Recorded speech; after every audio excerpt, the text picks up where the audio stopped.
Papa Geoff's America program is made possible by contributions from listeners like you. Thank you. If you'd like to buy Papa Geoff a cup of coffee, visit us on the web at coffee.papageoffusa.com, because you know how much Papa Geoff loves his coffee. Papa Geoff's America, the talk radio podcast, continuing the conversation, one podcast at a time.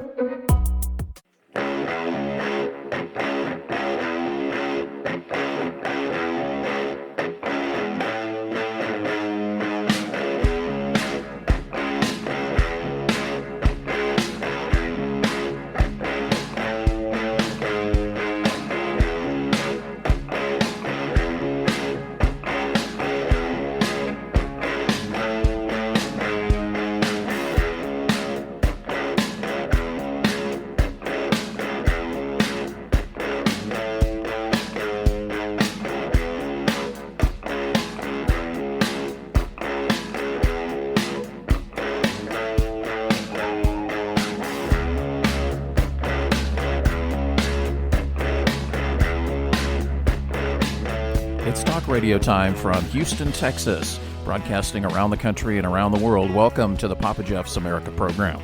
We're the talk radio podcast that discusses the stuff and things that you want to talk about. The talk radio podcast continuing the conversation, one podcast at a time. Inspiring guests, insightful commentary, and what would a day be without Papa Geoff's classic old guy humor, right? So, here's the guy that has trouble seeing the big E on the eye chart. The guy that some would say has a unique sense of humor, and the guy that definitely has a face for radio. Here's Mr. Here We Go himself, PG the OG, Papa Geoff. Welcome to Papa Geoff's America. The Talk Radio Podcast, continuing the conversation, one podcast at a time. I'm Papa Geoff, and this is Papa Geoff's America. On today's broadcast, everything from acapellas to aliens, today's guest brings a lot to the table.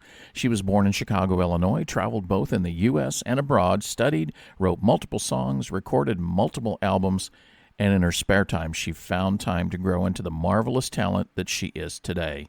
Beautiful, talented, a great mom, and a great human being. Vessy Mink joins us today. I know you're going to really enjoy this conversation, and Vessy will be here in just a little bit. The Papa Geoff's America program. We are the talk radio podcast, continuing the conversation, one podcast at a time. Here's today's fun coffee fact from the Eat This, Not That website. On the web at eatthis.com. I love that. If your coffee-loving parents instilled in you that coffee was good for you, well, they weren't wrong, unless, of course, you loaded up with sugar. Coffee's powerful antioxidants can help protect your body from disease. Coffee is surprisingly rich in antioxidants, naturally occurring plant compounds that have been shown to help and protect against several chronic diseases, including heart disease and cancer. Kelly McGrain has a master's degree and is a registered dietitian, and she reported that, quote, coffee is particularly rich in an antioxidant called chlorogenic acid. This has been linked with helping to reduce cholesterol, triglycerides, and blood sugar levels. Who knew, right? Hey, is a tall drink still too much coffee for you? Did you know that Starbucks has an off-menu short size that's smaller than a tall? Conversely, there's also a Trenta, which is larger than a Venti. Can I just get a cup of coffee? Yeah, I'm that guy. I go in and order a cup of coffee. And there you have it, today's fun coffee fact. It's 85 degrees and mostly cloudy at the Talk OG studios in H-Town Space City, Houston, Texas. We're the city with no limits. We're Houston strong. Coming up, acapellas to aliens and everything in between. You're not going to want to miss it. The lovely and talented Vessy Mink. Next. The Papa Geoff's America program is on the air, anytime, any device, papageoffusa.com. Hey everybody, welcome back to Papa Geoff's America. We are the Talk Radio Podcast, continuing the conversation, one podcast at a time. We appreciate you coming back. Today's guest was born in Chicago, traveled in the U.S. and abroad, studied, recorded, and she grew into the marvelous talent that now resides back in Chicago. And that amazing talent of whom we speak is singer, songwriter, and producer, and all around great person. We just had a very long off-air conversation. You are going to love this. Vessy Mink is here today. And Vessy, I am honored, my friend. Welcome to the program. Thanks for coming on. Thank you, Papa Geoff. I'm so glad to be here. It's so good to be here. Thank you so much. We definitely appreciate you being here. You and I met through a mutual acquaintance in the music and broadcasting business, Mr. Neil Clark, and I love him. He is amazing. He's the host of the New Stars podcast in the United Kingdom, and he assures me that we are in for a real treat today. Neil's biggest goal in life. When I had a Zoom conversation with him not too long ago, and his biggest goal in life is to be a broadcaster on the BBC. And I think that is amazing that people have goals like that. And I made a joke at BBC News with Ian Cameron, and he left, and he laughed at that. And that was because I love the BBC World Service. I love to listen to that. But me too. So much. Often I don't get a chance to, but it pops on the air here and there in the car. Yeah, he has an amazing voice for that, as do you. He did. Well, thank you. And yes, he does. He definitely does. And the hope is that he and I can do a broadcast together, and we'll have you on that broadcast as well. So it'll be the three of us, and I think that'll be a hit for sure. Oh, I would love to. As long as I can sing you guys some on the spot songs from your humorous antics, I would really love to be a part of that. I don't think he and I would have it any other way. Okay, good. Okay, good. Definitely. And I know you're going to sing for us today, and we're even going to talk about aliens. We're going to talk about a lot of different things today, and you're going to sing for us, and I think that's great. You are just a marvelous talent, a natural, as I would say. But here's the usual question that everybody says: how did all this get started? Well, Mom and Dad met in Chicago at a random party and fell in love, and they got together, and then here I am 46 years later. That's the easy story. So how did it happen? Yeah, that's the in the nutshell. In a nutshell, that's the okay. Right. Well, my father was born in Bulgaria, in Sofia, and my mother was born in Germany, and they met in Chicago in the late 60s. I think it was, maybe my father was actually in 69, he came here, and my mom and he met. I was born in 75, so they met in 70. They got married in 73. So yeah, around 70, 71 they met. And my father should have been a world famous singer himself, because he has one of the most beautiful voices I've ever heard. And he used to sing to me when I was a kid, and we'd sing together, and he played guitar. But his father had him go to trade school to become an electrician, much to his chagrin. He didn't want to do that, but he did, because that's what you do. You listen to your parents. That's definitely how it was. Here's what you're going to be. No, I don't really want to do. Had he been able to visit his parents, he didn't see them for 10 years, and had my dad been able to go back and see them, because he was a refugee in Italy for a year. Oh. And had he had the chance to, go see them, he and my mom probably wouldn't have gotten married, because he would have stayed there and gone after his dream. It's like he had to leave Bulgaria and escape communism, come here, and then meets my mom, and then falls in love, right? But then has to go see his family, and then he can't, and then they get married. But like, if he would have been able to stay there, he would have pursued musical dreams. So it's a big step. I always think, him leaving, how did he do that? How did he leave? I can't even imagine. That would be such a big step. Something's wrong in the time frame there. Sorry, hold on a minute. He didn't see them for 9. No, something's not wrong in the time frame. When he did actually get to see them, it had been 10 years. Sorry, I'm a little bit confused with the dates. Sorry, go ahead. No, that's okay. People over the years have asked me, if there's anything in your life you could change, what would it be? And my standard answer is I wouldn't change anything. Me neither. Simply because of the fact that if I changed anything, I might not be where I am today. And those people that know me know that I certainly have my challenges. In the beginning of our podcast, it says I'm the guy that has trouble seeing the big E on the eye chart. You and I had talked about that, but I wouldn't want to be anyplace else, because this is where the universe has me. This is where every bad things have happened in everybody's life. It does happen. It's a fact of we're here to grow. We're here to grow and Absolutely. become and make it through and not give up. Absolutely. We're not here to give up. Absolutely. And I wouldn't change a thing, because I wouldn't be, if I had changed any one thing in my past, I can say probably with a high degree of certainty, I wouldn't be talking to you today. So I'm so happy that we got that out of the way now. Exactly. So we know how we, and you moved to Los Angeles, and you have had some of your work credited, published, etc. I'm not sure the actual stuff, but you had your stuff in. Well, tell us about the Gilmore Girls. Spoiler alert. Tell us about. So that was such a gift. Everything's such a gift. Papa Geoff, I just wanted to tell you really quick that everything is a gift, even when it doesn't appear to be a gift. I know that we have that in alignment. Just the road that we travel is there's a purpose, but maybe we don't know it in the beginning.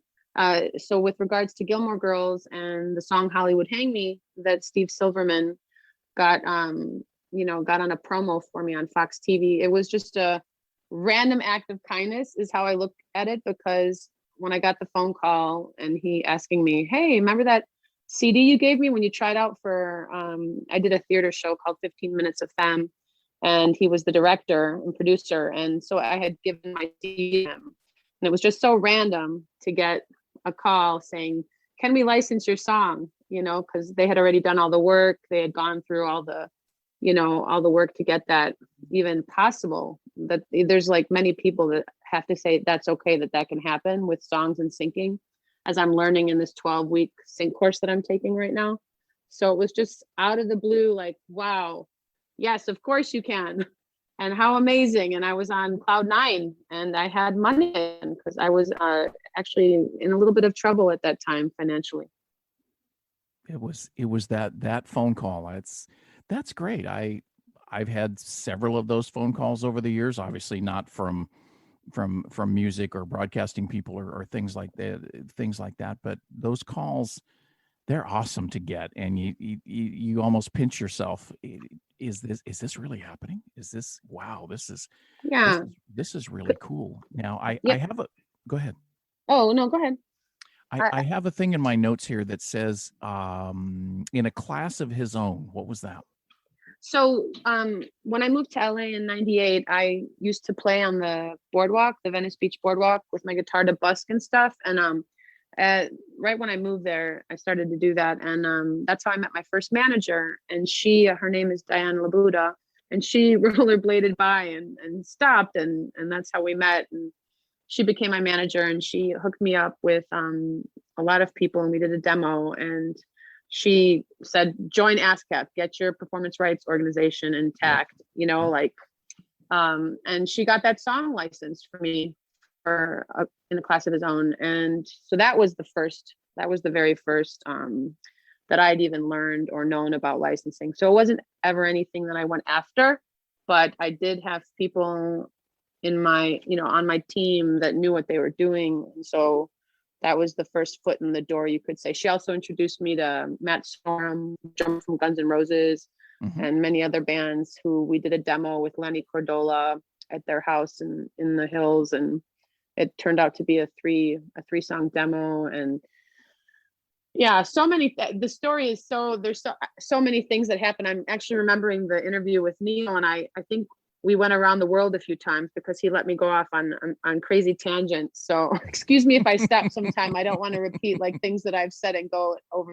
I want to say new things, I suppose. But I'm a little nervous right now. Why am I nervous? I don't know. Why are you nervous? I don't know. I think because I was twice interrupted by two of my children. And I'm no, we need like a light at the door. A light Recording at the in door. process. I'm all high tech. I've got a sign on the door do you here have a light on the door? that's well, it's not officially a light, but it's a sign that says on the air. So those in the house know, don't come knocking on the door right now. On the air with Papa Geoff's America. On the air with Papa Geoff's America. That's be perfectly right. Clear. That's we're doing it. We're doing it. You continuing on in your travels. I don't know that a lot of folks know what Burning Man is. I do. You do. You've been there. Yes. You did Burning Man, the festival out in the Black Rock Desert on the playa. So much fun. In 2004 and 2005, and that's a very unique place. You know, people I think judge Burning Man, and they think folks. Yeah, they think they're a bunch of hippies. Weirdos. Yeah, weirdos. What are they doing out there in the desert? There's so much money out there. They're learning to survive for a week without anything that we have here in the modern world. I mean, you can't. I'm not sure. Do cell phones work out there? I'm trying to remember if I do not think so. Not when I went there. Oh, go ahead. No, I was going to say, as I can recall, when I was with the paramedic service in Reno, and that service was the ones that provided the medical care, including the helicopter service for very emergent cases. The Care Flight Division based a helicopter out there during the Burning Man Festival, and I think they used satellite phones when they were out there. I think that's the communication that they had. And when the dust storms would be happening, it couldn't stop the bicyclists or the art cars. Burning Man will go on. Nothing. Yes, right. Yeah, I was part of one of our camps was called Monkey versus Robot. And then what was another one? Another one was called, I'm trying to remember now. I have it written down somewhere. I can't remember right now the second one, but when I was in LA, I lived in Venice for a short time. Well, not a short time, but I lived for a short time at this place called the Powerhouse. I actually had another residence. I was living on my friend's roof on Rialto because I was an artist without money, and I had a lot of people around me, so I had help. So I wouldn't consider myself homeless, even though that's homeless if but it's not in dire straits on Skid Row, no money, no friends, nothing, right? So what did I want to tell you? Well, now I can't remember, but I wrote a song called Homeless. It's called The Streets. And I had a really good idea for a Friends reunion. Remember the show Friends? Yes. So I thought, I reached out recently to the writers of that show. I mean, but who am I? They don't know me, but I reached out anyway. And I said, I have a really great idea for a reunion or a new TV show for Friends, but it would be called The Streets. And it would be bringing Monica and all of the roommates from the Friends into a place where I was about 15 years ago. That's great. Like where you had this community and you made it, and you were artists, and there was someone that was doing okay, that could kind of help people, if you will. But like you were still down and out creating art, but not with money or a regular job. But I thought how cool it would be to see all those characters kind of in that like kind of scenario, like, having to like take food from the freezer out of a house that, you're living on someone else's dime pretty much, because they love you. They love you and they love your music but so when that phone call came and money came from that sink, I had nothing. I had no money. And then suddenly I had money. It's because when you put positive things out there, you get positive things back. Yeah, it's true. That's what I believe anyway. Yeah, me too. And Murphy's Law, if you say this is going to happen, it's always showing you that it doesn't happen like that. We used to say when we were on the ambulance that you never wanted to use, or at police, fire, EMS, hospital workers, everybody, and probably many other agencies as well they always say don't use the Q word, quiet. And we used to have a saying on the ambulance: "Don't use the Q word, lest ye provoke the Motorola gods." Uh-oh. And because invariably we would be, and we're headed for the garage, and we're done, and we're a little bit over 12 plus hours, and Oh somebody would man, say, "Oh, gee, it sure is quiet." Oh gosh, who's gonna get that's the worst thing ever. just don't do it. So you ended up and you did a music residency in I France. did. Yes, that was also out of the blue. So I had taken every crazy opportunity that came my way in my life. I wonder if I had a plan, what would have happened to me. I did. My parents always said, Vessy, why do you take the hard way? Just take the easy way. Have the plan. Make the plan. Do it just like, can't it be in bullet points, like before we're born, how it should be? Or maybe some would argue that wouldn't be a free life at all. Yeah, I guess a lot of people. It may be Well, I in don't bullet know. points. Somebody, something, some force. Well, We're going to somebody's talk. dreams, like how do people in power become in power? Like who Yeah. had the idea for them? Who had the idea that, like, I mean, would we have gotten to the would would it be that Christopher Columbus really didn't discover America? Does that make sense? That he really didn't get lost? Yeah, that he really didn't get lost. Or was it a plan? Yeah, so I forgot. See, we could get lost. We could just be called the Tangents. That could be our musical moniker, because we were talking about starting a punk band. The Tangents. Yes. Our first album could be I Digress. Yeah, I'm Bio Dad. Bio Dad. Bio Dad, the single. We talked about that. An adaptation. Is for France resilience. where you booked the gig before you even had the band Okay, put together? no. Thank you for getting me back to where we started here. This is where we started, right? Okay. So what happened was I have a dear friend who's an artist, and his name is Brett Woods. He's a wonderful artist and an actor in LA. And I was staying at his home. This was around Burning Man. I had come back from Burning Man. I did not have a residency anymore. And he let me, I had all my things in storage, and he let me camp out in his living room. I had a massage table. I had all like my 2 storage boxes filled with my clothes.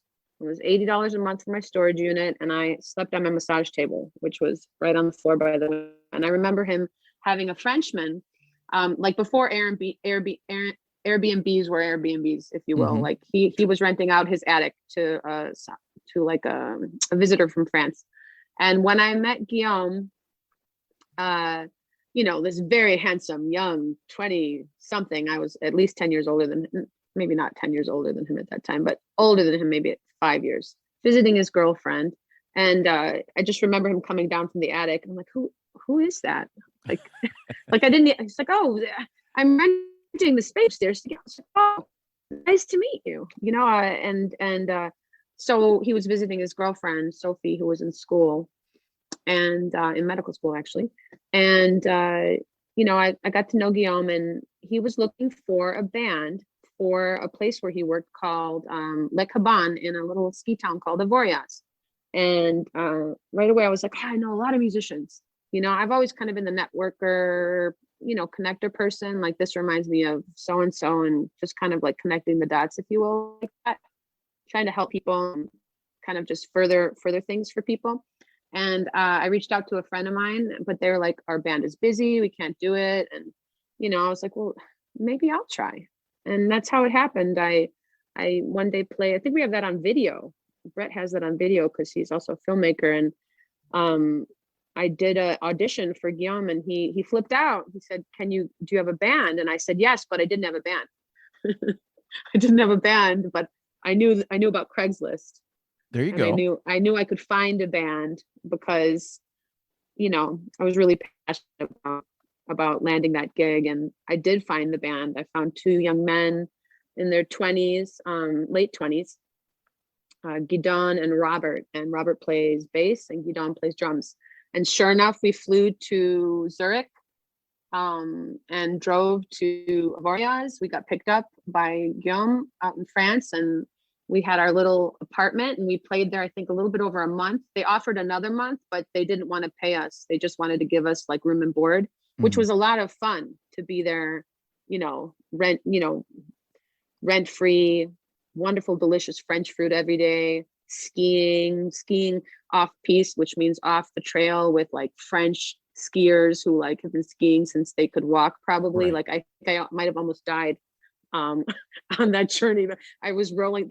I'll never forget it. Like 10 of them, uncharted territory is what they were Mm-hmm. skiing on, like on the edges and stuff. And I skied a little bit. My father would take me skiing with my brother sometimes, like in the winter, right? And we went to Vail once, but like I was not like a skier. I was just kind of a little bit courageous. Is probably the way to say it.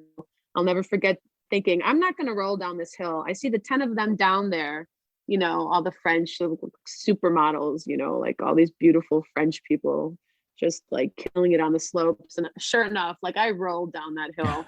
I mean, that mountain rather. It was just like that snow. I don't know how deep it was. They were like, yeah, the American, Yeah. the Vessy. Do you know what Vessy means? And I'm like, what do you mean? Vessy. It means like with plumbing. I was like, well, geez, thanks. Thank you. It's actually Veselina, and it means joyous in Bulgarian, and I'm named after my grandmother. There you go. But anyway. My new friend is an out of bounds skier. Right. An American export. Yeah, these Americans. These Americans. People. I had so much. I love Europe, and I hope I can travel again. I did get my vaccines, my Moderna vaccine. My husband did as well. Once I found out about the passport and vaccines, and initially I was scared to get the vaccine just because of all the insanity with all the information and just all of it.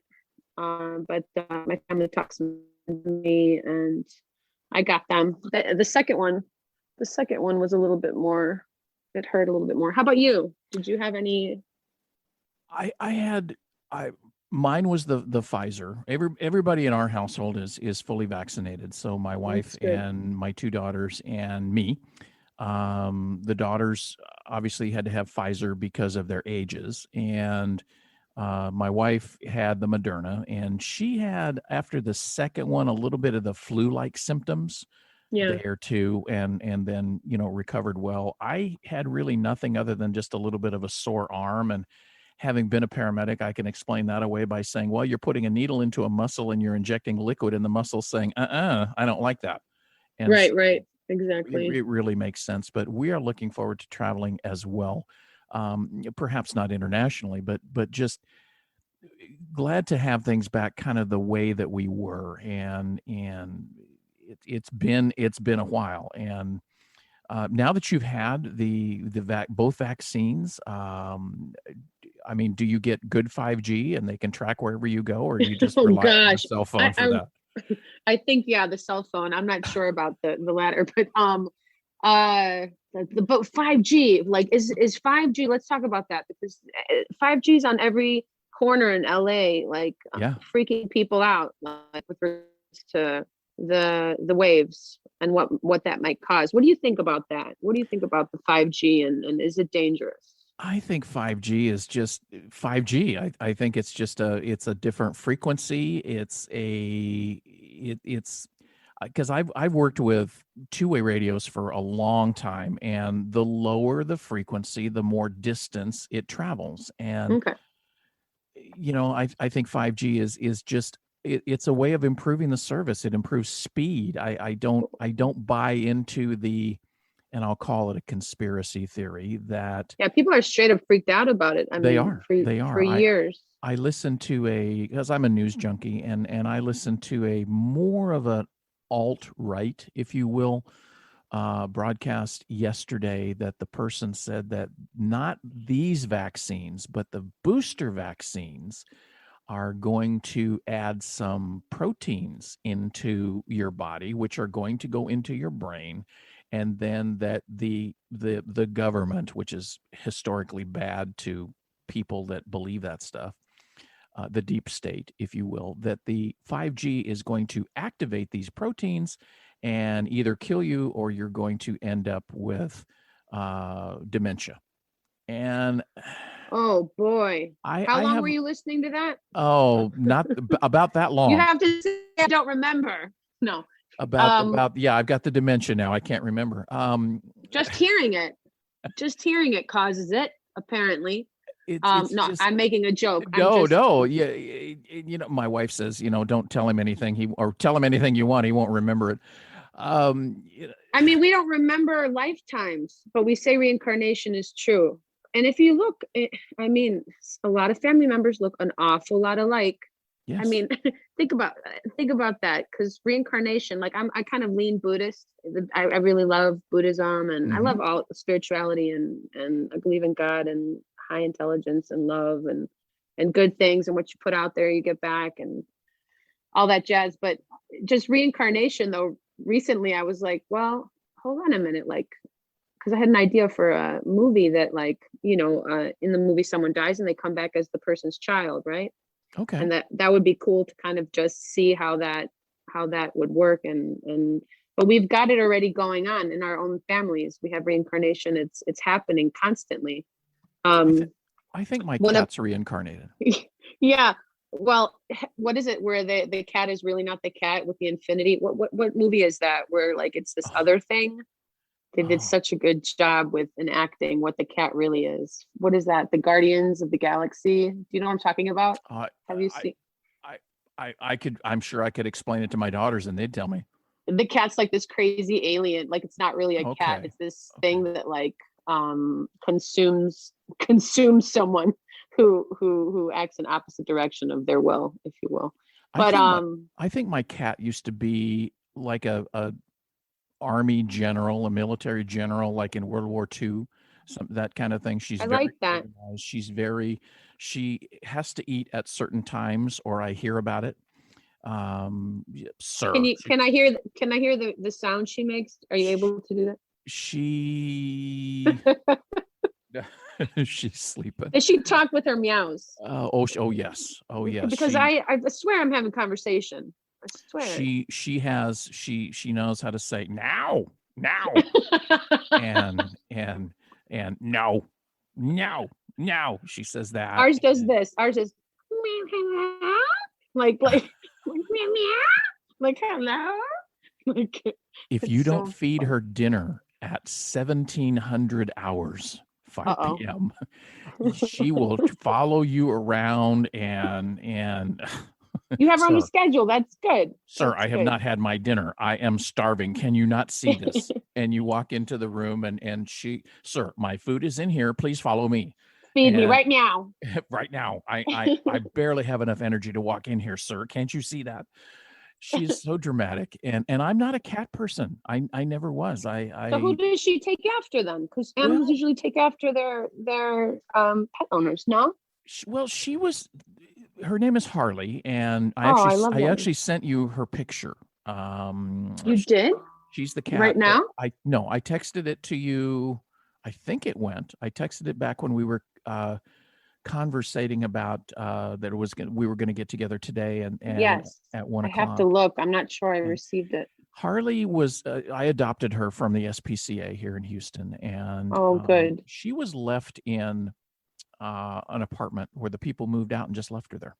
Oh, And the SPCA ambulance went out and picked her up. We have an awesome SPCA here in Houston, and they took her to hospital and nursed her back to health for about a month, and then they put her up for adoption. And we were actually there at the SPCA to look for a cat for my daughter. And I I was kind of walking around looking in the glass windows, the partitions, and this cat who is Harley, she caught my eye, and I'm sure she talked to me. It wasn't verbal, she, but it was, she knew you were coming. For she real though, knew. I really feel that animals. I can't get over how some people think that animals don't feel or they can't communicate. I can't get over that because, She can. She can. Our yeah. Saint Bernard that we had, well, one of our Saint Bernards over the years, this one, she could talk and she'd sell you out for a ham sandwich. She wasn't a very good Oh watchdog, no.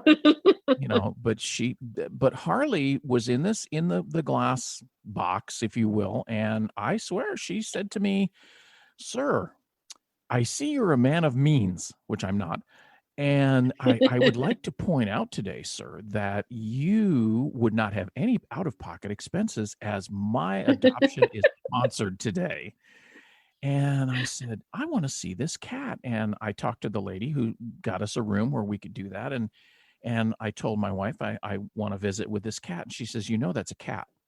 And I said, yeah, it's a cat.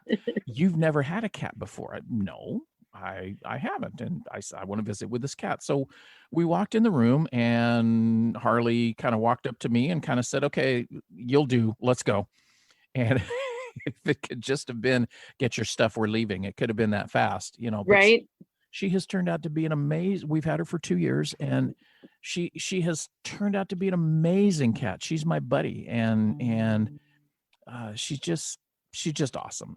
But she was somebody before she was Harley. And there's the song right there. Harley was somebody before she was anybody. Harley the somebody. Yeah. So you said your grandmother's name was Vesselina. Yeah. And I have in my notes that she sang to you and taught you Bulgarian lullabies. She did sing me Bulgarian lullabies. She visited a few times from Sofia, Bulgaria, and she would sing to me. She had the most beautiful voice. She just, it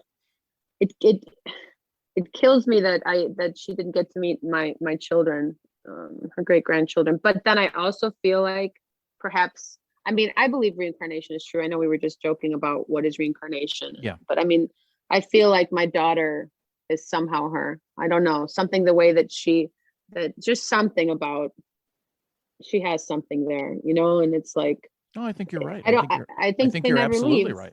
No, they never leave. They never leave, do they? Like we have this, like when someone passes, it's the relationship continues and the understanding does, and it's almost like the psychic connection does, and it's like I want to celebrate. I write songs for people who have passed, and they're called dirges. I kind of became a labor of love for I had a friend that passed away, and I wrote Barbara a song, and I started doing those kinds of things just as the feeling, wanting to help, right? To mourn, helping people kind of get through it. Yeah. And also that everybody should have a song.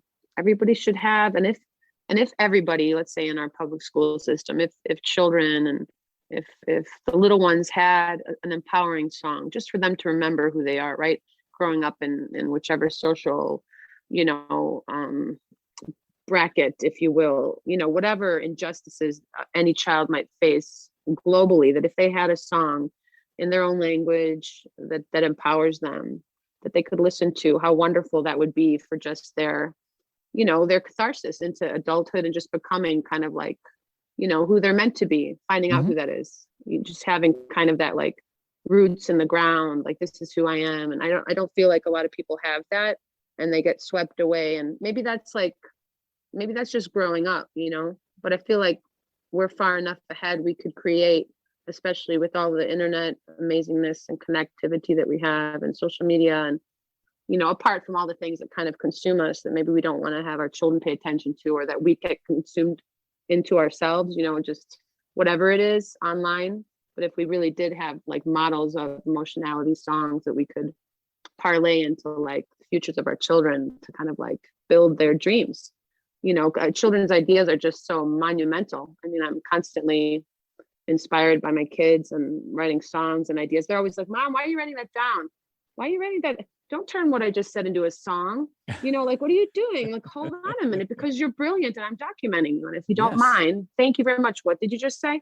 Like, where's my record? Like, it's just, the first time I ever got a cell phone, they gave me one in LA. What was it? Network, Working Assets, it was called. I remember getting the mail, and we want to give you a free cell phone. What?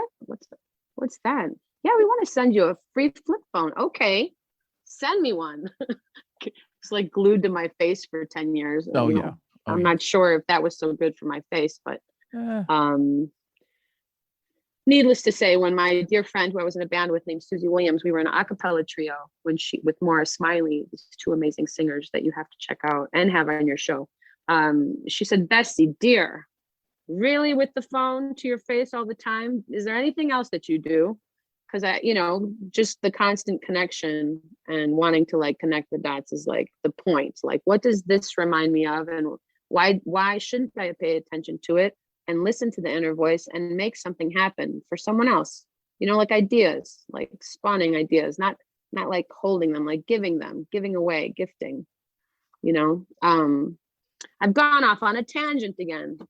The new album, But I Digress, from Vessy Mink. Yes. Thank you very much. Thank you very much. Hey guys, we're going to take a break here and come back in just a little bit. Vessy's going to sing us some of her great works. I should sing you a Bulgarian lullaby. Then you'll put me to sleep, and then the cat will have to come and talk to you. Okay, fine. I'll just sing you one of. You'll have to say what genre, what you want to hear. I've got a song called "Social" that I wrote a while ago that might be good for the times with regards to how human beings are social, and we must remain that way. We have to be. We're wired that way. We're social beings. Absolutely. Exactly. Everybody sit tight. I'm sorry. Go ahead. Well, if there was only just a speaker in every neck of the woods all over the world playing beautiful music, what a world it would be. That's true. I don't think John Lennon had it too wrong. He's my favorite. I remember when he died. Yeah. Imagine was just an immense work of how it could be. There's still that group of people that don't want it to be that way, but that's a whole other program. They don't know that they want it to be, is what it is. They don't know because because they don't have that feeling anymore. It's been too long since the inspiration was probably pulled from their child hearts, if you will, Yeah. Kind of like I don't know.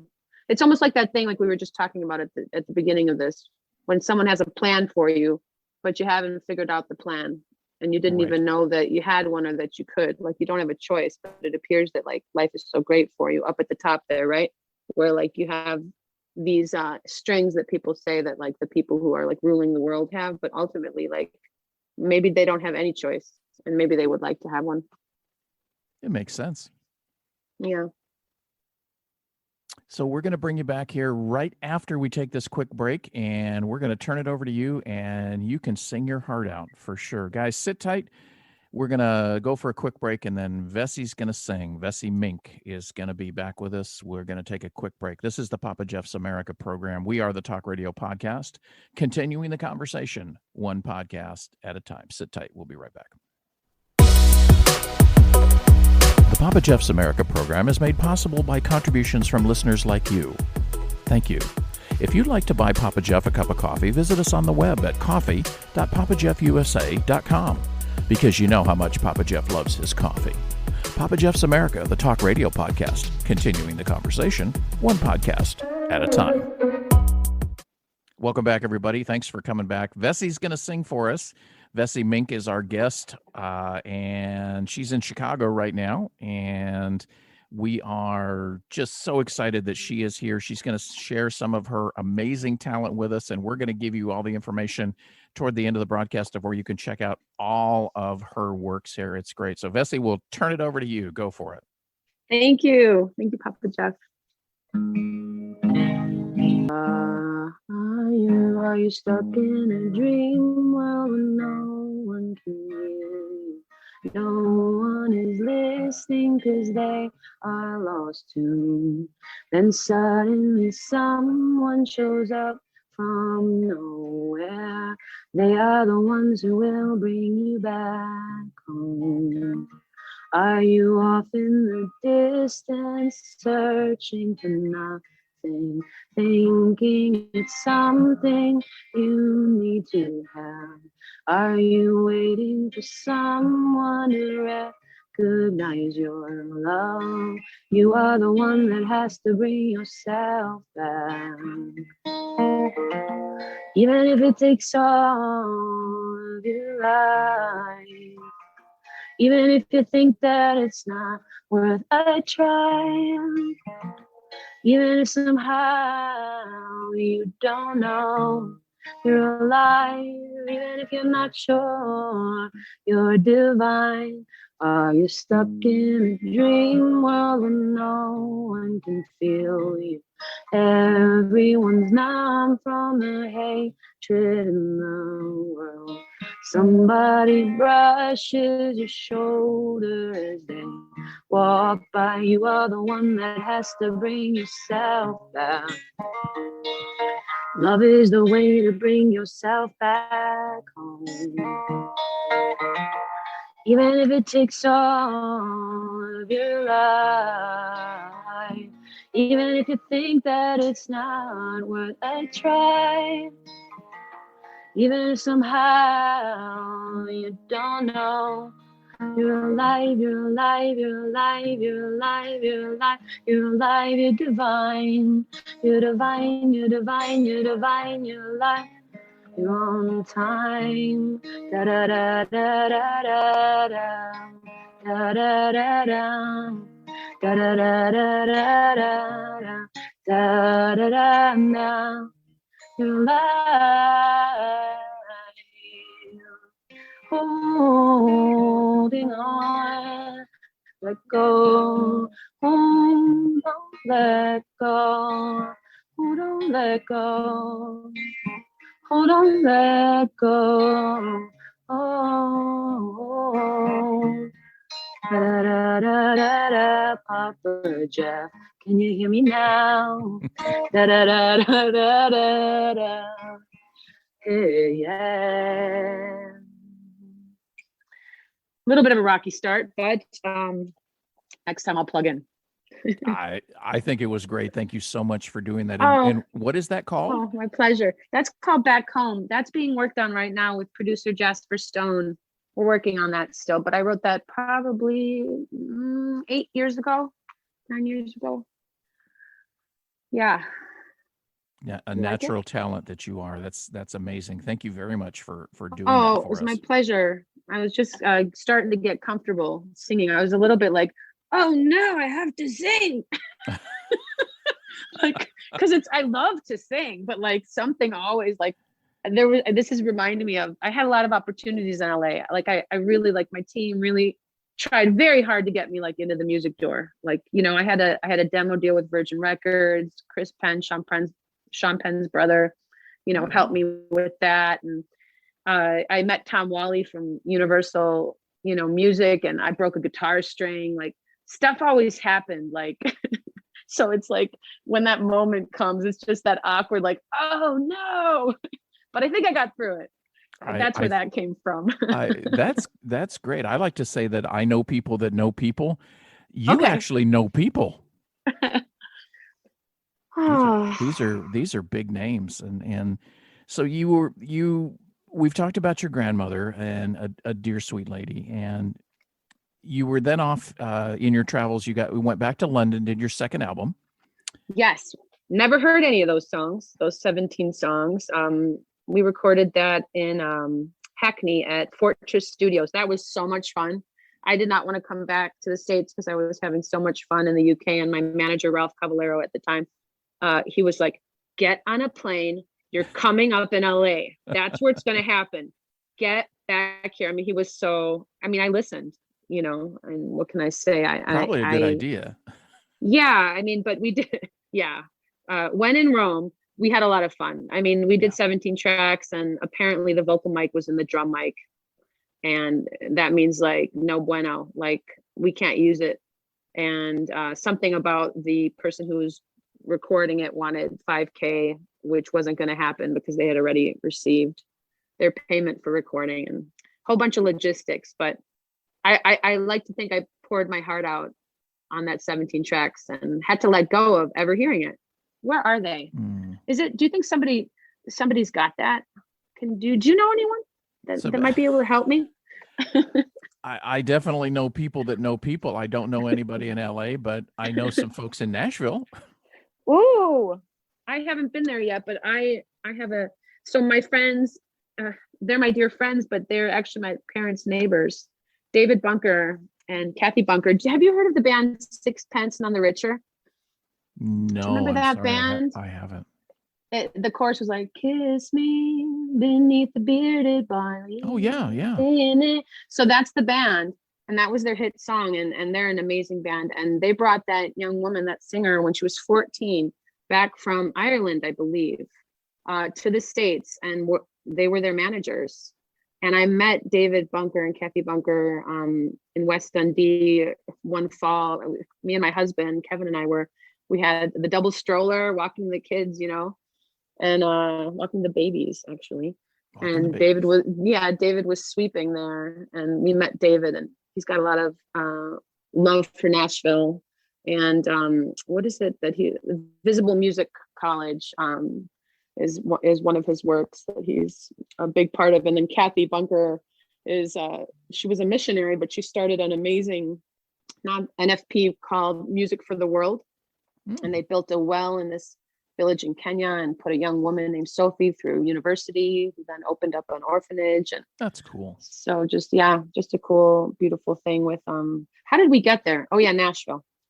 There we go. So some people in Nashville. You were saying. I do. One of my good friends, actually, you and I talked about him off the air. My political talk show friend. Actually retired from his full-time profession, and he just finished putting together, and from what I understand, his music video was just mastered, and they are working on putting that together. And his brand that he has come out with just cleared the U.S. Patent Office, so that's going to be happening. Oh, wow. So this is in Cheyenne and Company, is it? No. This is a gentleman named Andrew Wellborn. And cool. Andrew is another one that if you look him up, he's there. He does a song called Born American Pride. Very talented gentleman and a really good friend. And cool. he's just like most, I won't say most, a lot of people that have come up through the radio and television business. They didn't do it full time. They did all kinds of other stuff, waiting tables, doing this. Yeah, back end stuff. Yeah, he did 30 years at another profession, and wow. Just recently retired from it, and now is pursuing his dream of I love him. His music, and he must be so good. He must be so good. I think he's good. I think he's a friend, obviously, but no, I check it out. Andrew Wellborn, and his song is Born American Pride. And well, the reason I say is because for your whole life, you have this dream, right? You're a musician, right? Mm-hmm. In this instance, and you do another job, you do something, right? Because you got to pay the bills, or just it worked out that way or whatever. And you're happy about it. But the music that comes from people is so, with that life, that held on to it, that art is, I know it's going to be poignant. I can't wait to hear it. I'm going to check it out after we get off the phone here. Definitely. You got to check it out. Now, you and I we want to get to Craigslist in just a minute, but we also wanted to talk about aliens. Are we the aliens, or are there... Yes, I think we are. Yeah. I agree with you. I think we are. And our memories have been, the memory of it is coming back to a theater near you. At the bottom of the sea. Papa Geoff, at the bottom of the sea. I think so. I can, remember a movie called Spaced,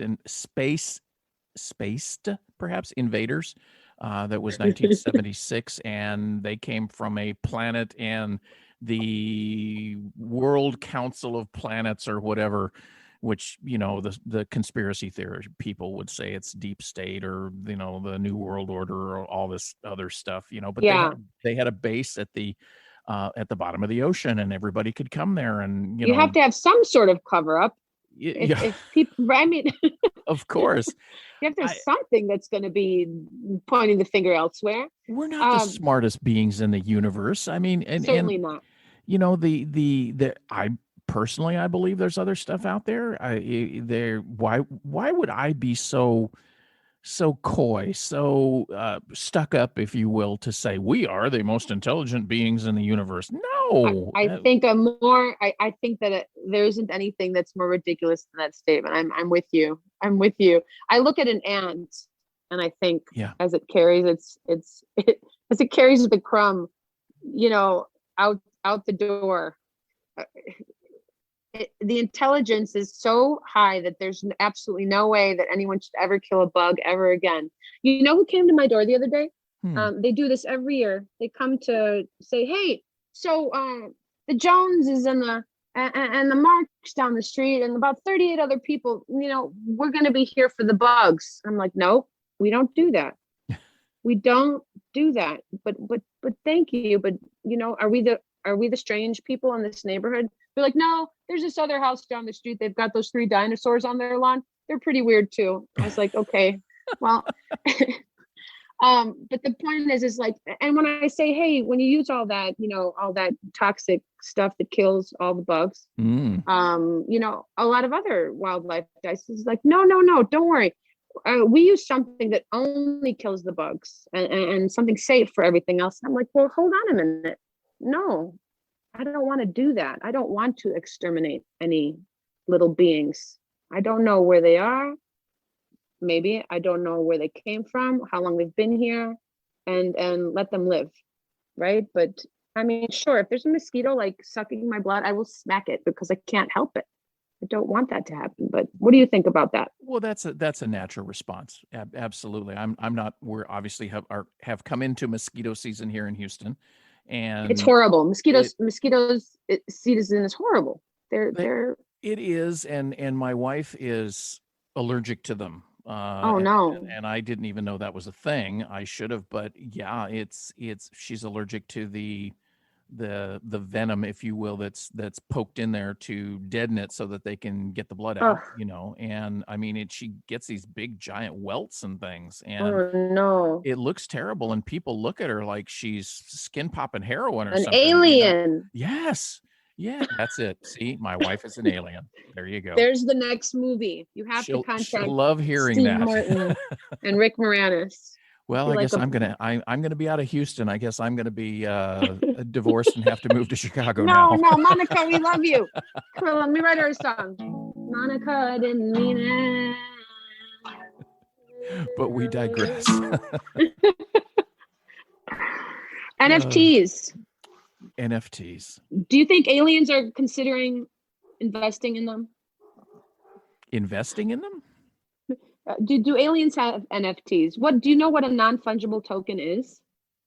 Like, well, I honestly don't. I would guess it's like Bitcoin or something like that, a cryptocurrency of some kind. Yeah. I'm just learning too.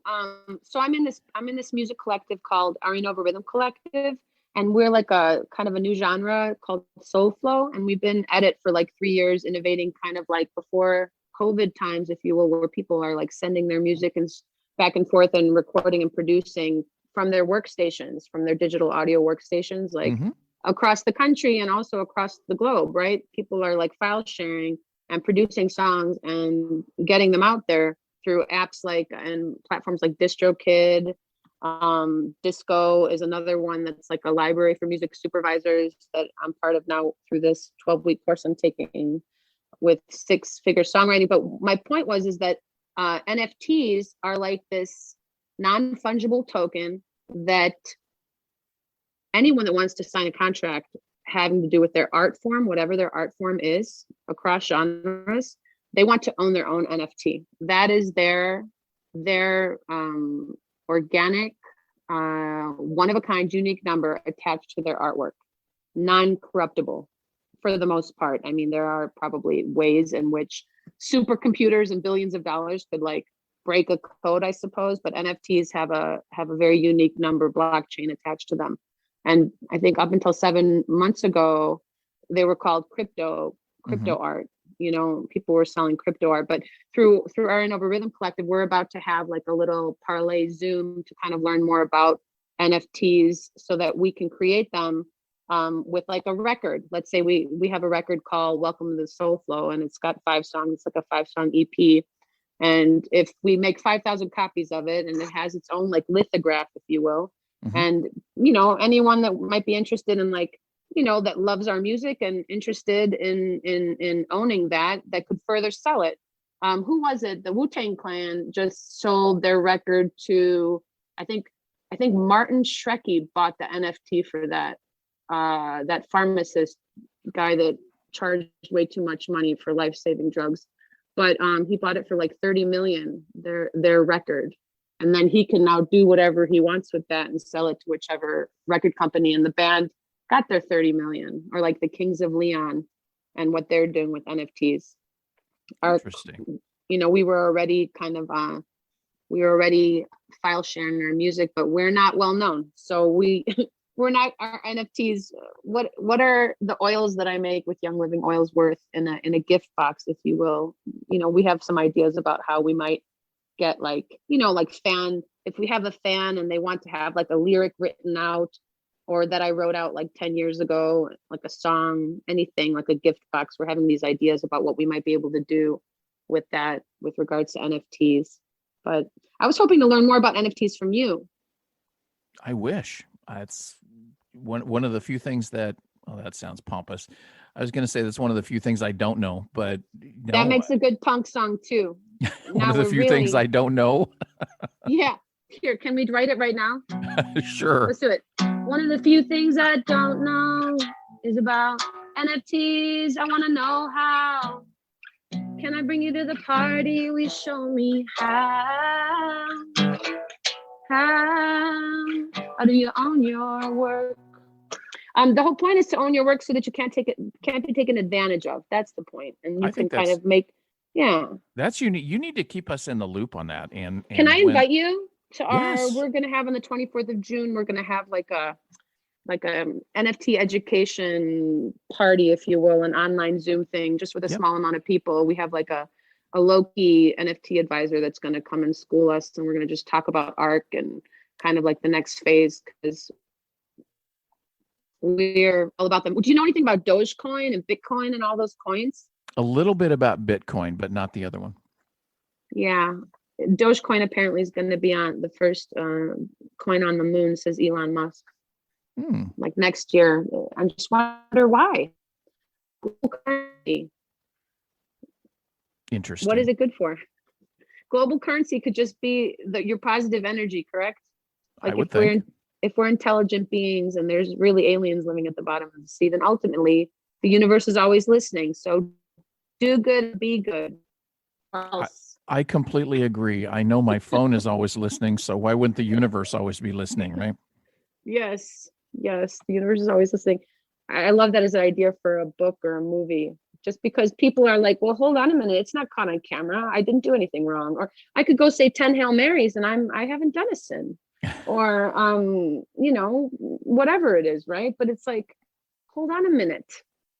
Like that's where the idea that people have lost emotion and are numb to things comes from, for me. That's kind of how, if everybody could be a songwriter, which I full on believe they could be, and if music and the arts were really brought into schools at an early age, and it was really about documenting the ideas of children, and that is what employs futures and pays for their college and gets them to be what they could be, if you will, and the freedom in that and the liberation kind of like for humanity within that, without any oppression at any level, like really kind of ultimately investing in the ideas of our youngest.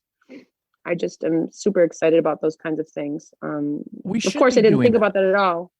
No, we should be doing that. We should be changing what we're doing and how we're teaching our youth, and we should have more vocational programs available in the secondary schools. And not everybody's going to take the university path, and that's okay. And the arts and the humanities. Well, for mental health, but for mental health too, like to write a song and to have the catharsis to write a song. Let's say you have like for me, like I'm in a very I feel like in the prime of my life with regards to songwriting and just ideas forming and listening to my inner voice and like getting stuff on paper, like recording in the studio, laying it down right away, like not waiting. Like we were talking about that in our pre-conversation before the radio call, just about like doing it, like not waiting, like taking the reins right now, like stopping any like negative idea that we don't have that power or we're unable to, and making the moves. Kathy Heller says, 20 seconds of courage, like send your song to somebody that is, doing what you want to do, and listen to their feedback, and then change something. It's like, I don't know. I think people from not moving enough, from the internet is wonderful. Don't get me wrong. And like connecting and social networking. I mean, I love it. It's like the greatest tool ever, but like, it can't only be that. There has to be like, go lay down on your deck in the sun and don't move for 20 minutes, like practice Kundalini yoga and breathing methods to like, we were talking also about, you and I were talking about blood pressure medications and things you could be doing like health-wise to like clean your blood, like drinking beet juice or watermelon juice, and not having that much oil, any kind of oil in your diet, because that's what makes your arteries sticky. And that's why, blood clots can form or strokes can happen. And keep your body limber with using, doing yoga. Yeah. And those kinds of things that we didn't learn in school early on. I'm just trying to think, what was my public school education? Do you remember yours?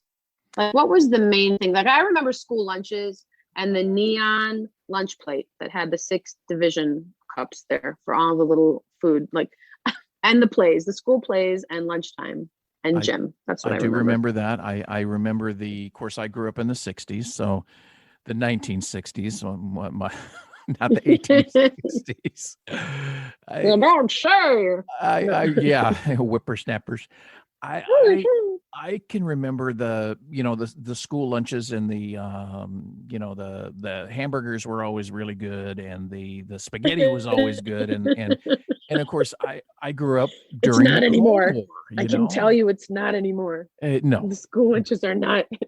It's pink slime. But I remember having to do the drop drills and be scary, right? Because we had mutually assured destruction, something similar going on with school shootings. It's kind of isn't it though? Like it's so like scary. It's scary. They don't teach the drop drills anymore, because we've kind of figured it out, I think, with the other world power, that particularly that if you fire on us, we're going to fire on you, or vice versa, and everybody's going to die. So, and getting under the desk isn't going to help you anyway. But unless you're on Papa Geoff's America.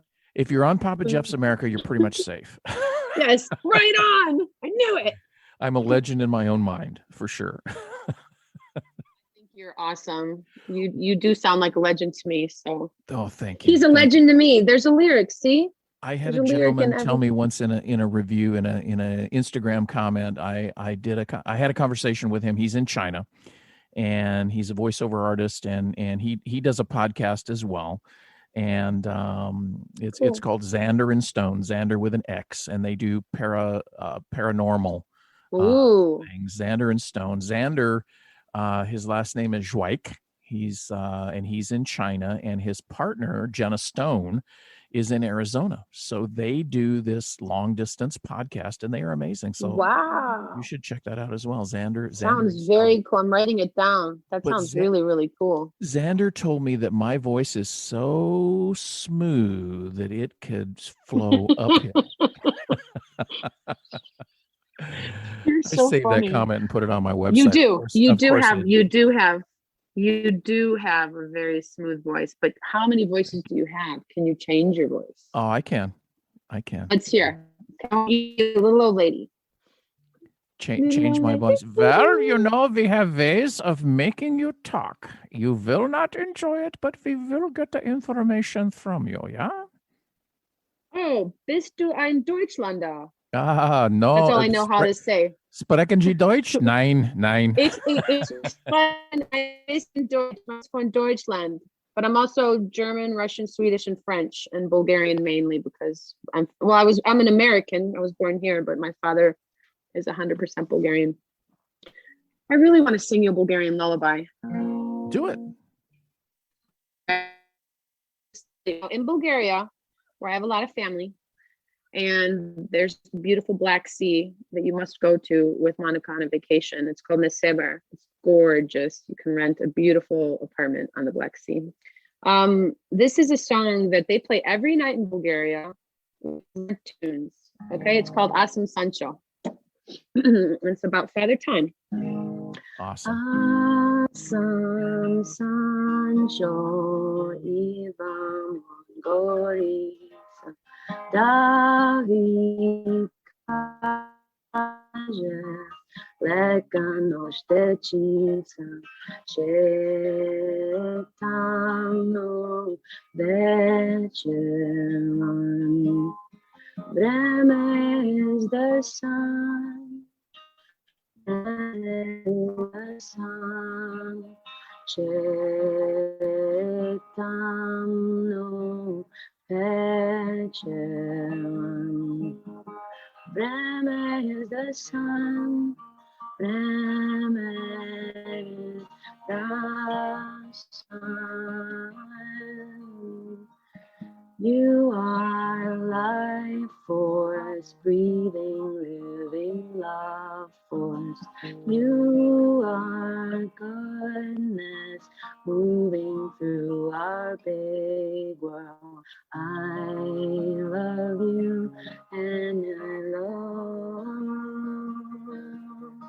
life, life, life, life.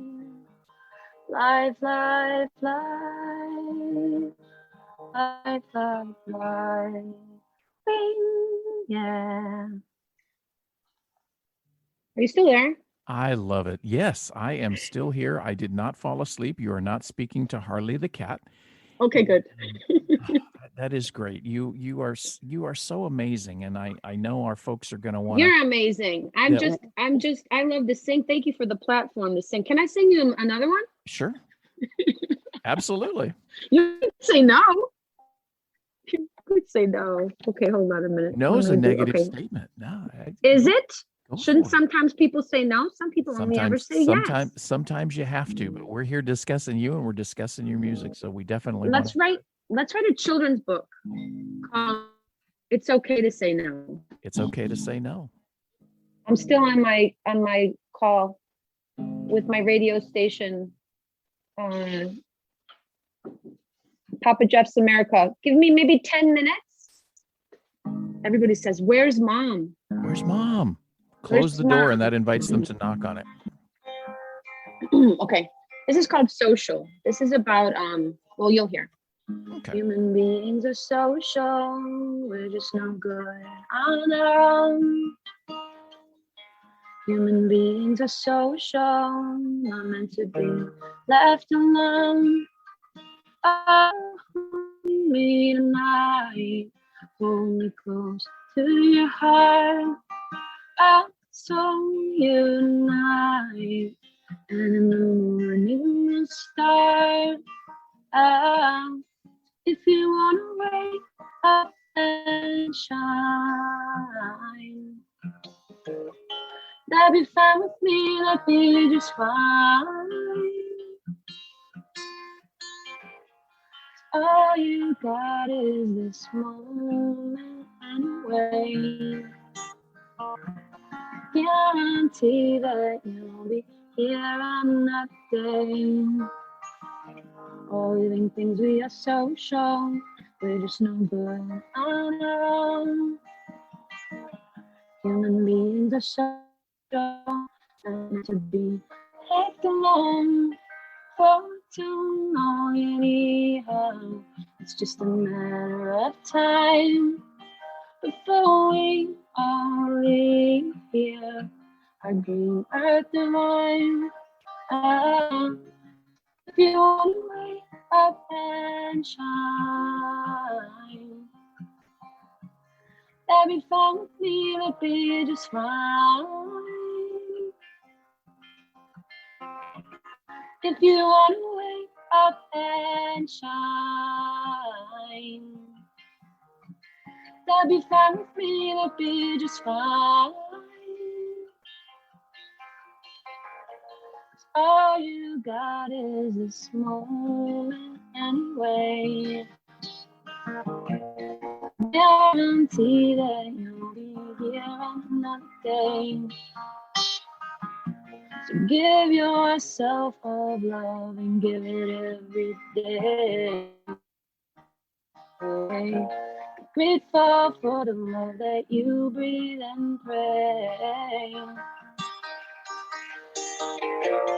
then I know I'm not alone. When I can call you without the phone, I'll turn my love light on, my Lord. So many ways to get back home. There's so many ways to get back home. There's so many ways to get back home. We light a candle in your DNA. Hey, oh, 'cause the world is never gonna be the same. Gonna miss you, girl. Gonna miss you, girl. Gonna miss you, boy. Gonna miss you, boy. Ci amo. It means I love you. Ci amo. No one above you.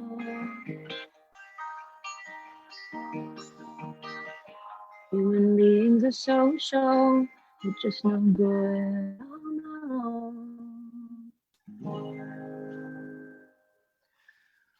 Beautiful. Vessy Mink, everybody. Thank you so much for doing Thank that. you. That's awesome. Thank you. That's Thank you awesome. for letting me. Hey, let's switch real quick back to Craigslist for chapter 2. You met somebody really special on Craigslist. Who's that? Yes, my man, my husband, Kevin Hill. We met, I was looking for a job, and I'd been recently fired from a waitressing job. I had a disgruntled boss. Let's just say that. I loved him, but he had some issues. Anyway, not that I didn't, but I got fired because I wasn't smiling and keeping my mouth shut. I responded, and not nicely. Anyway, I tend to do that. yeah, got fired. And then I was looking for a job, and I was really worried because I had like a $900 rent in a studio in Silver Lake, and I was really, really kind of freaking out. And there was this ad in uppercase letters, the whole ad, and it said, Bobby Weissman Caterers, hiring Bobby Weissman's assistant. We work on, film sets, and we're in the movie world, and $15 an hour. And I was like, bam, that sounds great. So I sent in, they wanted a resume, but I didn't have one at the time. I had a lot to say about what my resume was, which I put in the body of the email. So some businesses might not even respond, but Kevin responded, and he was looking to replace himself, which is why he had placed that ad. And so when he called and said, I saw that you, that your brother had a restaurant, and you worked on an Al Pacino film in the desert.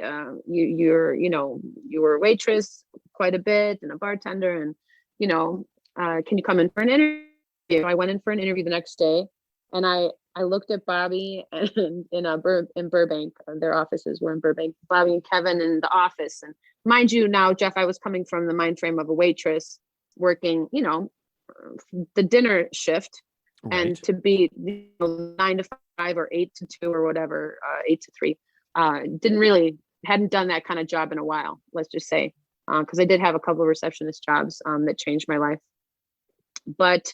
I walked in and I was like, this is not my job. Like that's literally was my first thought. Like, I don't think I can work here. Like right away, I had a feeling like, Murphy's Law, right?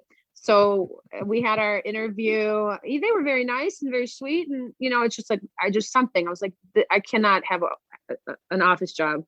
And we were in the conference room and we were just talking. And then this man came in and was very well dressed. He had a briefcase and he's like, I'm here for the interview. And I just got up. So I was like, this guy's got the job, like, man in suit, briefcase, done. I'm going to exit. I don't want this job's not for me. And this proves it. And I was like, well, thank you so much. And, usually the boss says that, right? They get up and they shake your hand, thank you for coming. And I got up first and I was like, thank you so much. And best wishes to you. I hope you get the job. I think I might've said something like that to him.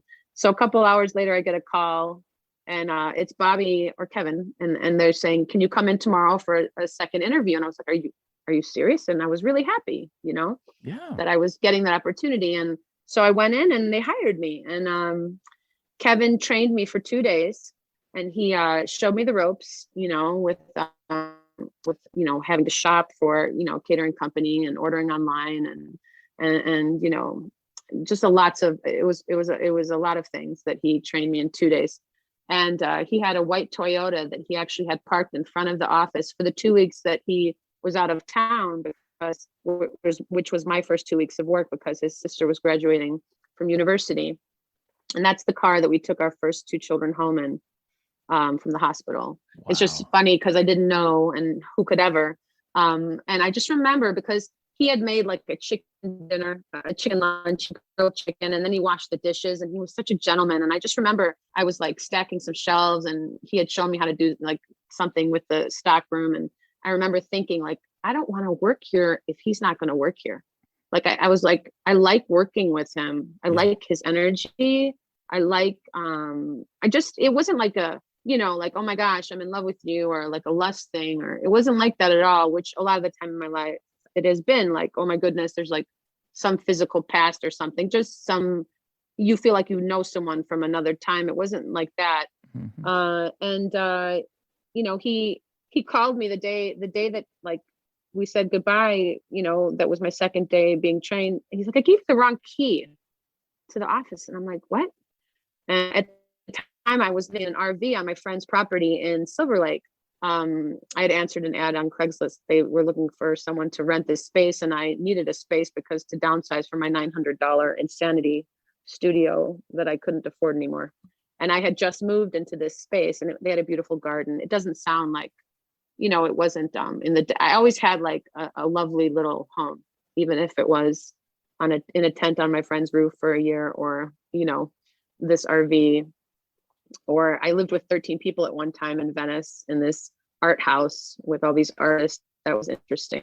That sounds like Venice, though. I grew up in Venice. So that sounds like Venice. Oh, so fun. I mean, insane on a lot of levels, because privacy. What's that? Or like, you're playing your music too loud, or you didn't clean the kitchen, but you learn how to live collectively, which I think is what Burning Man also teaches people. Like, you got it. Like, you can really have a awful time at Burning Man or a wonderful time. It really depends on your attitude. Like, if you're a jerk and you go there, you're going to have a horrible time, because the mindset of the people at Burning Man, it's a gift economy. You give, whether it's music, food, just smiles, hugs, stickers, pretzels in the back. You know what I'm saying? Like, it's just a gift economy. And so a lot of people are like, it's horrible. I had a horrible time. Well, they went there with an idea of what it was going to be. So I guess it's a good lesson. But getting back to the story, I was like, oh, which key did you give me? He's like, I gave you the key for my music studio. I was like, oh, you have a music studio. Interesting. He's a drummer, actually, Kevin is. And so he came to drop off the key, and he was with his friend. And I remember down the drive, stepping out of the RV and the long driveway, and I see his car, and there's a bed on top of the car because he's moving too, which is just so weird. Like, we were both like in the same, scenario, if you will. And he walked down the driveway to me. And every time I saw Kevin, like the first day, then the second day, the third day, I liked him a little bit more something. I liked him a little bit more. And the sun was hitting his eyes, and I was like, gosh, he's kind of cute, and he's like, well, here's the key. And I was like, cool. And he's like, well, are you still there? I think my earphones are going to die. Oh, yeah. We're still here. He says, do you want to go have a drink when I get back from Arkansas?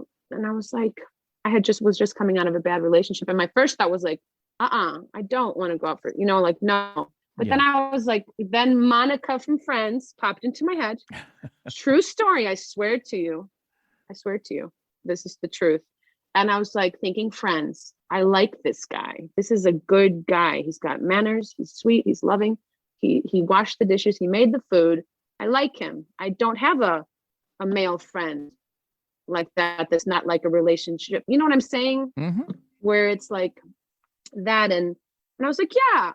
And so 2 weeks later, when he came back, we went to a Gemini party, and I liked him a little bit more. And that's the beginning there, or that's it. 1 year later, he proposed to me 6 months later in the RV. He had put, because I told him, I was like, if you ask me to marry you, I will. And this was after he gave me an iPod for like a present out of the blue. Like I have never dated someone who was so like, like he gave me presents. He was sweet. He took me on dates. We went like, it was just like romantic and sweet, like kind of like romance should be when girls and guys start getting into dating. Yes. Yeah. And I never had it. And I was like 30, and I'd been through like some bad things, just like, I don't know. Anyway, not bad things. I was just like a romantic from the beginning, the Disney story, the princess love, like what, like Titanic, like, I guess that's why I love writing songs so much. And so the thing is that I had told my mom that I had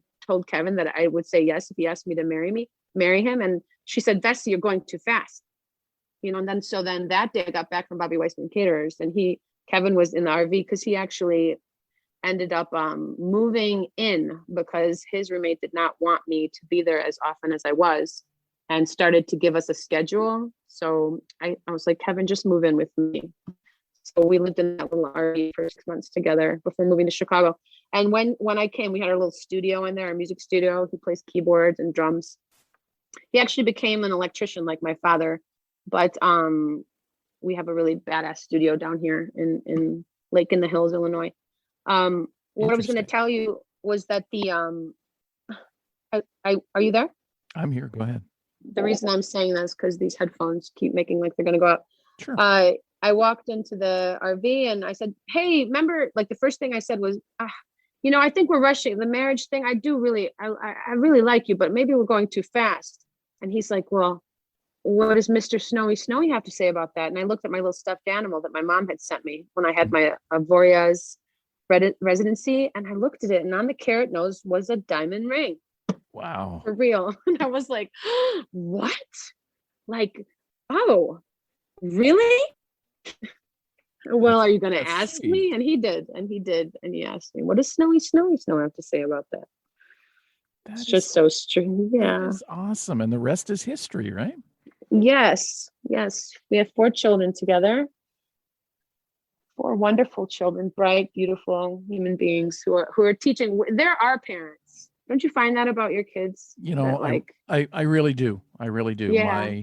My stepdaughters, technically, but we don't refer to them as that, and they refer to me as dad. Are 16 and 17 respectively, and they educate me. Now they'll talk about things, and they're the ones that, the phone is connected to the head 24/7. They'll talk about things that I have never heard of, but the 16-year-old specifically likes my old guy humor, and I kid about the old guy part, but she also likes the old guy stories that I will tell about how it used to be, and Aww. Things were different. And she likes my paramedic stories from back in the day. And, we kind of have a thing, we call it OGR, old guys rule. And I love that. I need to get that t-shirt, but you do. Old guys rule. But those were the days. Yeah, absolutely. And you knew who you were then. Girls were girls and men were men. Mister, you could use a man like Herbert Hoover. What was that last name? Herbert Hoover again. Yeah. Yes, Herbert Hoover. Didn't need welfare states. Everybody pulled his weight. And that's such a great show. We talked. Who did I talk? I think I talked to Neil about this. That show would never exist now because people are. Even though racists exist, it wouldn't exist because people, you don't want to be saying anything to offend anyone, but hold on a minute. Let's still those kinds of shows brought awareness. They did. Norman Lear was way ahead of his time. Yeah. And surprising that he was able to start with that, and then all the spinoffs that came from that. No, Norman Lear is a legend for sure. Not everybody would say that, I know, but I don't know more about him, but I do know the shows that, obviously the All in the Family, but just amazing. And specifically, I think for the time, because like you said, nowadays it wouldn't happen. But back then it was definitely groundbreaking. And you're going to You're going to come back and see us again, right?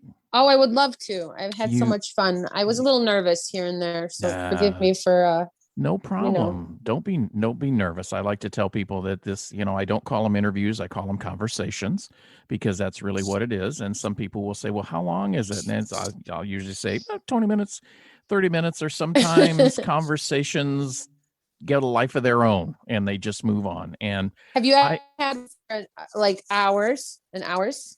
I have done. Let's see. We are right now like an hour and 22 minutes, and that's what's great about podcasts is you can say what you want, you can do what you want, and they can be as long as you want. It's I whatever. love It's it. not like I have to please the radio gods, So The Radio Gods. What a great title. Another one. see, there's another song. There's another The radio. song. I'm writing it down. The Radio Gods. The radio And don't gods. worry, I give credit. I think it's important. Please do point the dots. I like the lines that connect to where did it come from? Yeah. Where, like as far as songs and musicology. And like we met in our class the other day. What is his name? John Shield. He's an attorney, an entertainment lawyer out of Ohio. But he was talking about, we were talking about making copyright your music. And of course it's important to copyright your music. It's just expensive. Yeah. But like, we were talking about, geez, I lost my point now. There was something. Copywriting music. Yeah, the Radio Gods. Oh, just where things come from, because I had posed the question. Thank you for reminding me. I had posed the question, like those 7 notes or 3 notes in a song that remind you, like, because how in the sync class, the way that it works, it's like a road that they give you in the singer song and Catch the Moon with John Kleinbill and Sonnet Simmons. They're like giving you a map, and then you have to like do the work, write the songs, create as much content as possible. You're meeting music supervisors, you're learning to like create libraries, and you're learning to basically, foster new relationships and have your ducks in a row, business in a row. And there's this wonderful collaboration platform called Audly, AUDDLY, which I highly recommend just for anybody that's creating content that they want to like invite collaborators on. And with that being said, copyrights and notes and ideas with references, want you to like have a reference, because ad companies want you to say like, okay, I want this Barry White song. I want something that sounds like, whomever, right? With No Doubt or whichever band, like give me this vibe. They don't want you to copy the song, but they want the energy. They want the emotion and the vibe of the song. But for me, like I write songs, and the hardest about that class, because I write songs from an emotional point of view and also for people a lot, like gifting songs and just like, just out of like love. But now it's kind of like I'm trying to turn it into a business. And within doing that, I am utilizing some things that have kind of come to my attention in the past 5 years, because when I write a song, I can hear the 3 references or 2 references after I write the song. I can hear the notes, which interests me in actually going into musicology, because I can hear those string of notes and what songs they came from. And I've heard all sorts of genres throughout my life, and I find it fascinating. And if we had some sort of model that allowed like the money to go to where instead of everybody hoarding it, right? Instead of like 5 music artists on the radio, that they're constantly playing, like actually having like a stream of great music available to everybody that where it came from, and then going back those families and originators, like all the way down the line. I'm talking like if we're able to like pinpoint where the origins of things come from, there's nobody going to be fighting over who came up with what. Not that there can't be like a unique thing that each person has to offer, because we do have that. It's just like you have to give props to the people to what came before, the origins, I completely agree. Everything, yeah. every genre, every song, every type of thing has a genesis to it. Everything began somewhere. Yes. And I agree with what you're saying. It's the standard 4 people or whatever. Yeah. I have friends in the broadcasting business that used to do radio, and they will tell you that corporate America is what killed, especially AM radio, because it's all syndicated. It's all the same thing. There were stations here in Houston that, my daughters say, hey, I've heard this song and I've heard it 4 times in the last hour. Right. I think that's the powers crazy, with the personally. people. The powers with the people, though. Yeah. Like really it is. I mean, If the they don't powers want to with the hear it, people. they need to let the station know. And because advertising is what drives the music business, it a radio anyway. Right. And Well, advertising drives quite a bit more too. I mean, capitalism 101, that's for sure. I mean, really, it is the people though. If people don't Yeah. know that's the thing about being numb or not having like the tools of the arts from an early age to kind of like forge your own unique kind of scope and what you do and whatever it is that you do. Artistically speaking, I think everybody is an artist, honestly. I mean, this is such an artful world. How could we not be? Like, you know, like it's just like that opportunity is there. It's just like the music has to be heard kind of with the speakers on every corner, if you will, like playing Mozart, you know, or Bach or Vivaldi, or, you know, or John Coltrane, you know, like just the culture has to be available to everybody and right in their faces too, on the spectrum, kind of like, oh my goodness, this is where we all came from. And can you believe I'm you and you are me? That's it. I mean, right? That's we true. We're mirrors. And speaking of artists and musical works, your musical work is available on all of the streaming platforms and also on your website, which is vessymink.net, correct? Yes, that's right. And anyone could email me at vessymink@gmail.com too. And I thank you so much, Papa Geoff, for having me today. And you're amazing and so sweet. And I loved learning about you. And I would love to anytime ever be on anything you have to do with. And I would love to write your jingle with you for the Papa Geoff Loves That would America be great. show. We definitely. Is it Papa Geoff Loves America? It's just Papa Geoff's America. Papa Geoff's America. Papa Geoff's America. Yep. Guys, we're going to put all of these links, her email address and her website and such. Hint, hint. You can also follow her on all the social media, Facebook, IG, Twitter. We're going to have all of that in the show notes. And keep in mind that on that vessymink.net website, you can also go there for bookings, new music, collaborations, and contact info. Yes, well. And I would like to give you a gift. I'm writing one for Neil and his wife, a song for you and Monica. That would be awesome. A love song. I love to give songs. And for anyone listening, I will send them if they email me, when they email me, or if they email you, I will send you 20 songs from my couple. I'll pick 20 that are my favorite from the past 25 years. And you can just give them that, or I can give them that as a present. Thank you so much, guys. Our guest today has been Vessy Mink. Vessy, thanks so much for coming on the show. I've had a great time. It was my pleasure. My pleasure. So much fun. Thank you so much. We wish you all the best. We'll do it again. Be safe. Be well. Thank you. You too. Guys, this has been the Papa Geoff's America program. We are the Talk Radio Podcast, continuing the conversation, one podcast at a time.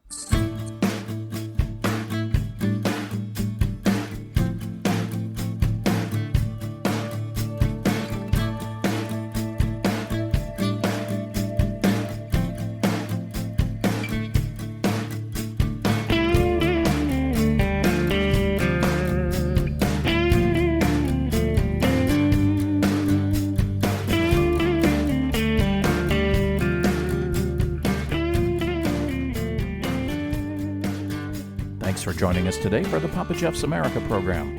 Check out more episodes of the Talk Radio Podcast at papageoffusa.com. You can subscribe through the link on our website or wherever you get your podcasts. We're on all the major platforms.